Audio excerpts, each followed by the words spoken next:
Bienvenue dans ce nouveau documentaire. Aujourd'hui, nous vous emmenons dans les coulisses d'une ville mythique, mondialement connue pour ses lumières, ses casinos, ses hôtels luxueux et ses fêtes sans fin, Las Vegas. Mais derrière le vernis du strip, au-delà des néons et des machines à sous, se cache une réalité bien plus sombre. Une vérité que peu de gens voient ou que beaucoup préfèrent ignorer. Car Las Vegas, capitale mondiale du divertissement, est aussi l'une des pires villes des États-Unis pour les sans-abri. Un enfer invisible aux yeux des touristes, une tragédie humaine qui se joue tous les jours à quelques mètres des fontaines du Bellagio et des tours clinquantes du Caesars Palace. Dans cette vidéo, nous allons explorer les dessous cachés de cette crise, révéler des vérités dérangeantes et dévoiler des secrets que les autorités, les promoteurs et même certains médias préfèrent garder sous silence. Restez bien jusqu'à la fin, car ce que vous allez découvrir risque de changer à jamais votre vision de cette ville. Chaque année, Las Vegas attire plus de 40 millions de visiteurs venus des quatre coins du monde pour jouer, faire la fête, se marier ou simplement rêver. Mais pour des milliers d'habitants, le rêve tourne rapidement au cauchemar.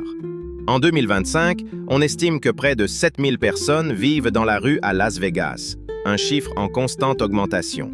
Et encore, ce n'est qu'une estimation. Beaucoup vivent cachés, dans des parkings souterrains, des tunnels, des ruelles invisibles.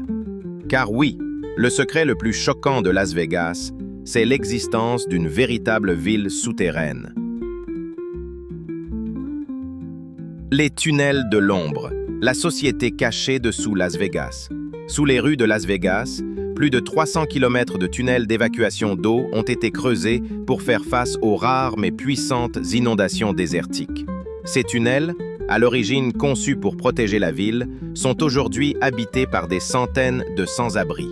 Lampes frontales, matelas de fortune, meubles récupérés, ces hommes et femmes vivent littéralement sous terre, dans l'obscurité, l'humidité, parfois infestés de rats et de cafards. On les appelle les Mole People, les gens taupes, et leur existence choque autant qu'elle fascine.